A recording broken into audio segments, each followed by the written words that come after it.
After signing a 2-year deal worth around $17 million this summer with the Knicks, former Charlotte Hornet and Boston Celtics guard Kemba Walker must have believed the move to New York was the right thing for him to solidify his status as an elite-level player in the league.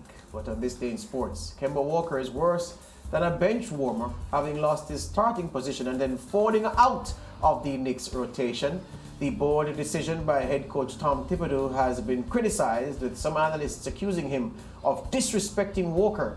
But others believe the 31-year-old must rise to the challenge and remodel his game, taking a page out of a book from a player like Carmelo Anthony, who did remodel his game to again command playing time.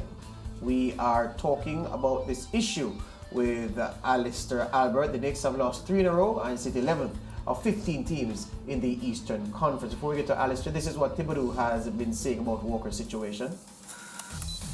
He said, as I mentioned before, when I made that decision, I view Kemba as a starter. Right now we have a rotation. He's not in the rotation, but he's working in practice. If a decision's not right, then you make another decision. You gather the information, study it, and look at it objectively. If you're not performing well, there may be more changes coming. Enter the man, Alister Albert, to give his perspective on Coach Thibodeau's handling of Kemba. Alister. Yeah. Thank you, George. It was just a few programs ago I was saying to you, giving you an account of my time in Charlotte and how the entire city was enthralled to Kemba Walker, how it was his turn and he was a part of the All-Stars rotation. And, it was just so good to see a man from the rags to riches story coming to that point. And now we talk about Kemba Walker, and it is a totally different story. Not that his career has stalled, Alister. It's as if his career has gone backwards. Who are you with in this? Are you with those who say Kemba needs to remodel his game, or are you saying that the coach has given the young man a raw deal? I think the coach has given him a raw deal, because if he remodels his game, what else is he going to do? Kemba Walker can't change his stature, his size. He's only just under 6 foot. I know that when you look him up on Wikipedia and all of that, it says 6 foot, but he's about 5'10", 5'11". He's a defensive liability, which is one of the main reasons why Coach Thibodeau has taken him out of the rotation.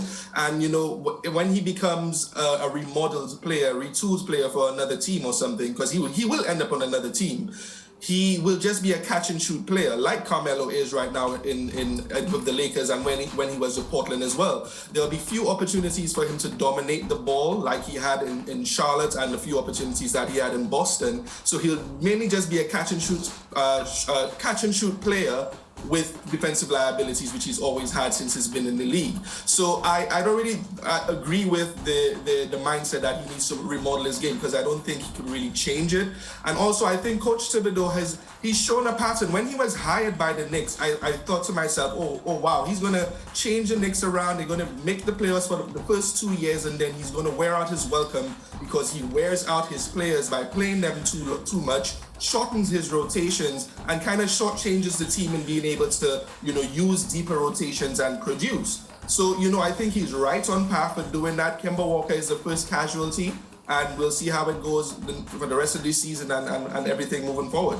Alister, I must confess to you that ever since my late teens, and I was a huge fan of Stephon Marbury, and he went to New York and his career died, I just viewed the Knicks and New York and Madison Square Garden as a graveyard for NBA careers. I don't care who you are, you go to New York, it's not going to happen. And I just look at Kemba Walker and I'm saying, yeah, he's the latest man to fall into the wormhole. It's true, and I think the Mecca has too much of an expectation of the teams that they fielded since the glory days of Patrick Ewing and John Starks and everyone. Managements have come in. We saw this a couple of years ago with Phil Jackson. Everyone wanted him to be the savior, and he kind of messed up that team in terms of contracts given to players like Joakim Noah, Amari Stoudemire, Carmelo Anthony came in. They were supposed to be the saviors.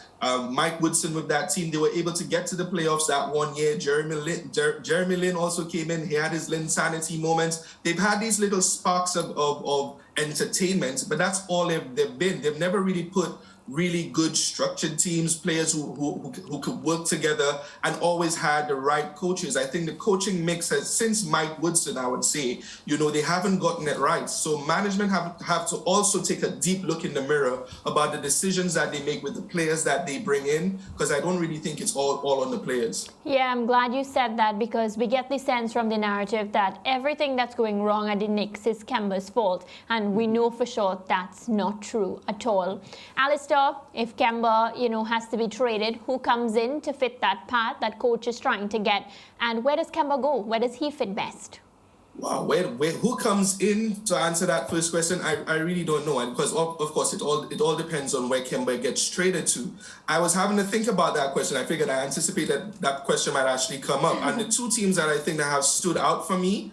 People might think it a bit weird, but let's watch this space for a little bit. I think the Phoenix Suns and also the Los Angeles Clippers might be good landing spots for him. The Phoenix Suns, not to start for sure, coming off the bench. I think they could probably trade away Campaign and some of the younger guys that they have that are probably not within the rotation. He's played with Frank Kaminsky in Charlotte. I know he's not really getting much run at the moment because JaVale McGee has done a very admirable job. But I think him coming in to be an offensive player who could dominate the ball a little bit in spurts and stagger the minutes of Chris Paul as a floor general, I think he would be a really good fit there coming off the bench for offensive firepower in the playoffs, in the regular season and everything. For the Clippers, I've never really been a fan of Eric Bledsoe.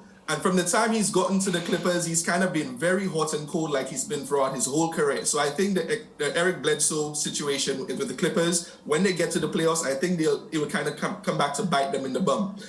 So I think Kemba Walker with the Clippers, working alongside Reggie Jackson, he's played against Kawhi Leonard in the NCAA tournament. They know each other very well. And just that team come together. And Tyronn Lue is an excellent coach. So I think he will be a really good fit there. But what the Knicks get back, I really don't know. But it's probably not going to work for them, and they're going to have to wait a couple of years going through the draft and making some very prudent trades that will help them in the future. I look at Kemba, Alister, and I say to myself, well, here's a guy who I believe reacts well to a coach who is more arm around the shoulder than kick up the backside. You and I know what kind of coach Thibodeau is, and I just think that's where the problem lies. The thing about it is, Kemba Walker played, from the time he was in college, he played for a legendary coach in Jim Calhoun in UConn, who demanded quite a lot from his star players, from all his players, but especially the starters. And, coming into the NBA, his coaching tree has not really been the best. He had Paul Silas was in his last year, who was a lame duck coach. Mike Dunlap, if you could remember who he is. Steve Clifford, who came in and kind of brought in some tenacity and some toughness to that team and kind of worked well. The 2 seasons that Charlotte made the playoffs with Kemba Walker was under Steve Clifford. That was really good. And Kemba Walker is a good leader. He's one of those players who will do whatever his coach asks him. Run through a wall if he needs to and do everything to the abilities that he has. And I think with Coach Thibodeau, again, I think he's one of those coaches that he has too much of a short leash, and he hasn't given Kemba the time to kind of really meld with the team. He's only played 18 games, averaging 11 points a game. His defensive stats are what kind of really took him out of the rotation. But maybe he needed that offensive firepower, throughout the season. And like he said, Thibodeau said, maybe when you make a decision, sometimes you have to revisit it and make another decision. Maybe Kemba might be back in the lineup. But December 15th is the start of the trade season, and I think he will be on the move. So look out for Phoenix or Clippers. Yeah, there was a time not so long ago when the Knicks used to laugh at the Nets because all the Nets had Sean Bradley. Yeah. The Knicks can't laugh at the Nets right now at all. That's all the time we have, Alister. All the best to you. Thank you very much, my friend. Always a pleasure. No problem. See you guys next time. Good. That's Alister Alberto, NBA analyst or expert on the League of the Tall Men. As we wrap this segment, these are the scores of the games played on Sunday.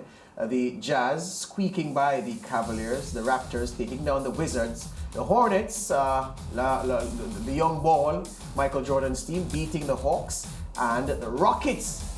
Does Mariah Ramarak still support the Rockets? Is an empty question. Doesn't need an answer. They beat the Pelicans 118-108. Break time.